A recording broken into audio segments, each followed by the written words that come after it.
Easter flower. Hello everyone, it's time for our special Easter episode.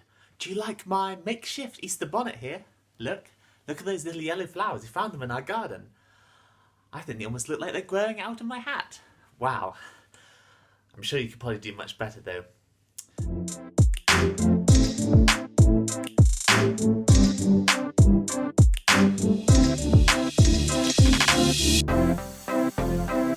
But, all this Easter stuff, what's it really about? Who should I ask? What do you think? Who should I ask? I know, the Easter Bunny. So, Easter Bunny, it's time for Easter Day soon, isn't it? Sure is. So, what's Easter all about? How did the first Easter happen? Did you do it, Easter Bunny? Nope, not me. I wasn't there the first ever Easter. It was nearly 2,000 years ago. Can't you see I'm not that old? Oh, sorry, Bunnykins. Didn't want to offend you there. Suppose you didn't really look 2,000 years old, really. So if it's not the Easter Bunny, then who would know about the first ever Easter? So let's think now. Come on, flowers, help me think. So we have Easter eggs. Eggs at Easter? So maybe the chickens could help. Chicken! Hey there. I've just crossed the road to come and meet you. I thought you might cross the road. So we're wondering about the first Easter.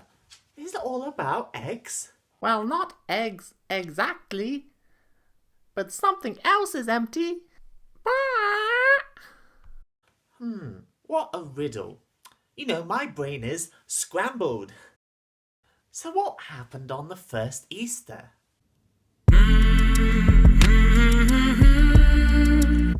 Oh, okay, the Bible. Makes sense. Let me just have a bit of a read.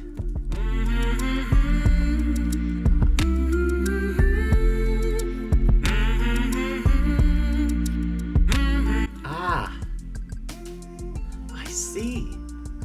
Well, let's start with the beginning with this Easter story.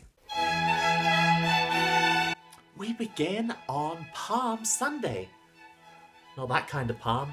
Palm Leaf Sunday, when Jesus rode into Jerusalem on a baby donkey. We had that one last week, but here's a great little video made by someone in Year 6 in Hereford to remind us using, wait for it, Playmobil. I love Playmobil, don't you? Especially the animals, they're so cute. As they approached Jerusalem and came to Bethphage and Bethany at the Mount of Olives, Jesus sent 2 of his disciples, saying to them, "Go to the village ahead of you, and just as you enter it, you will find a colt tied there, which no one has ever ridden. Untie it and bring it here. If anyone asks you, 'Why are you doing this?' say, 'The Lord needs it, and will send it back here shortly.'" They went and found a colt outside the street, tied at a doorway. As they untied it, some people standing there asked, "What are you doing untying that colt?"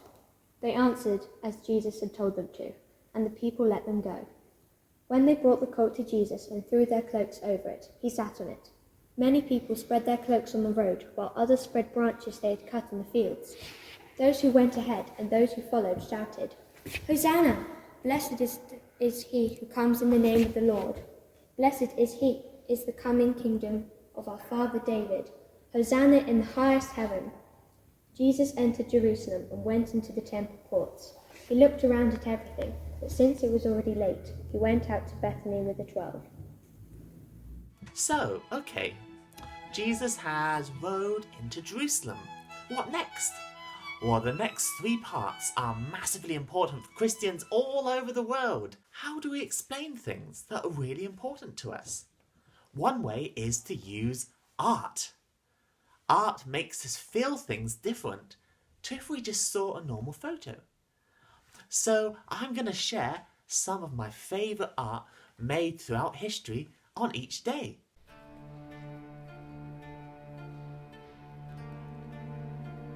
So to start with, it's the Last Supper. This was the last meal Jesus ate in his life, so he wanted it to be very special. He ate it with his best friends. And he said that his love for them was so much that he would give his life for them. Can you imagine having dinner with Jesus?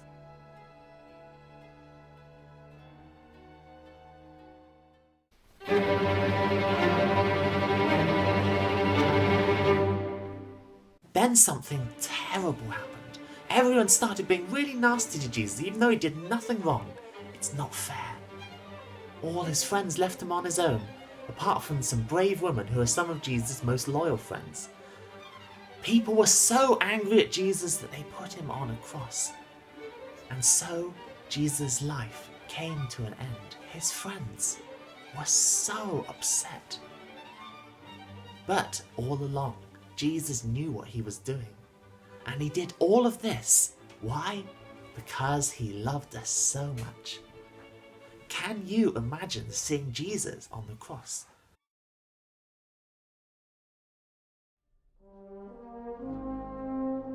Jesus was put in a stone tomb in a garden. People thought he was gone forever. But then one of his friends named Mary, who visited Jesus' tomb on Sunday, saw Jesus wasn't in there. She was so sad and cried loads because she thought he was lost. But then a man came to her and talked to her. Her eyes were filled with tears so she couldn't see him properly. But then this man said, "Mary." And she knew by how loving the voice was, this was her best friend Jesus. And she was so happy. How can this be? Well, it's because Jesus came back to life again. Can you imagine how happy Mary must have been? This was the first Easter day when Jesus came back to life. And Christians around the whole world celebrate it because, like Mary, they are so happy that their friend Jesus has come back to life.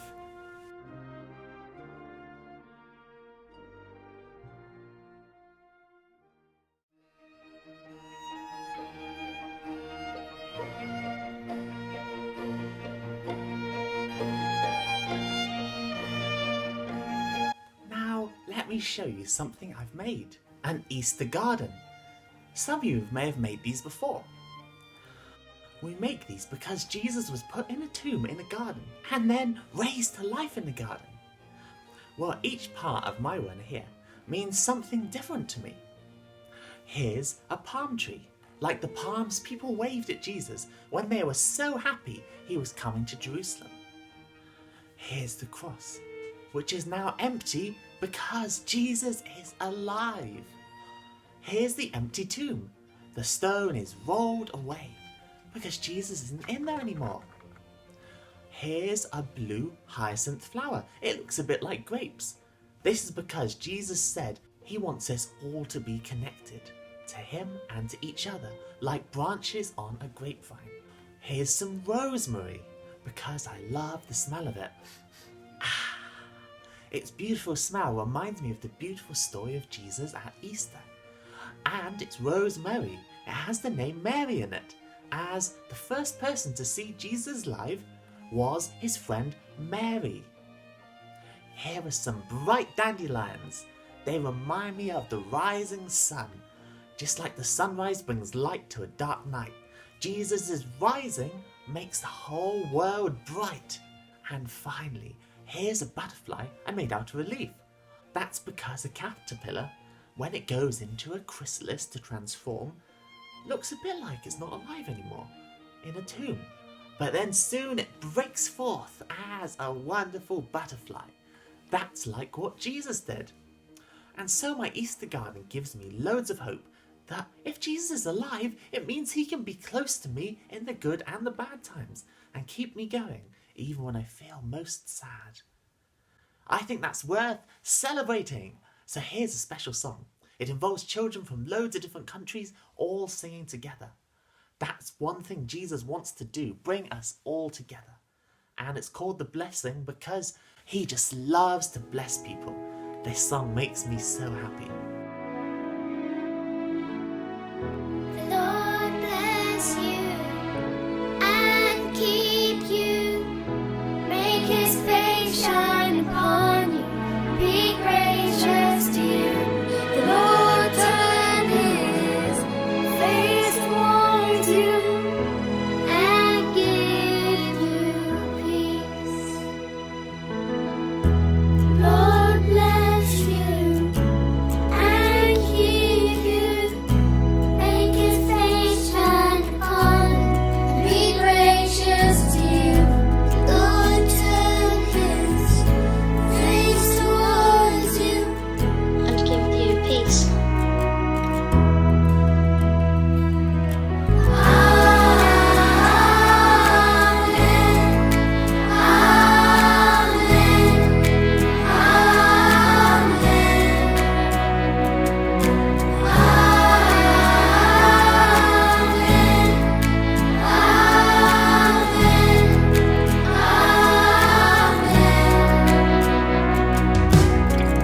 children, and the children, and the children. May His favor be upon you and 1,000 generations, and your family, and your children, and their children, and their children. May His presence go before you, and behind you, and beside you, all around you, and within you. He's with you, He's with you, in the morning, in the evening, in the coming, in the going, in the weeping, in rejoicing. He's for you, He's for you, He's for you, He's for you, He's for you, He's for you, He's for you, He's for you.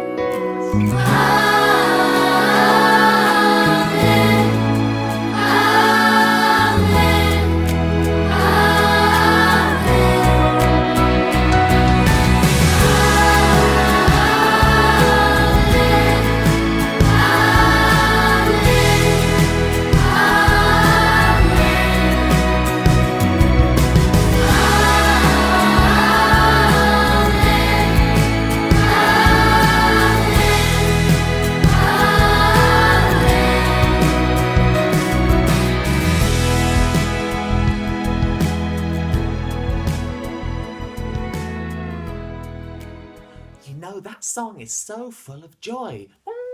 Oh, hello. Just like a spring lamb. Have you ever seen a spring lamb bouncing? Bong, bong, boing. Me. That's what Easter's meant to be like. We're meant to be like spring lambs, bouncing around with joy, because we celebrate that Jesus is alive.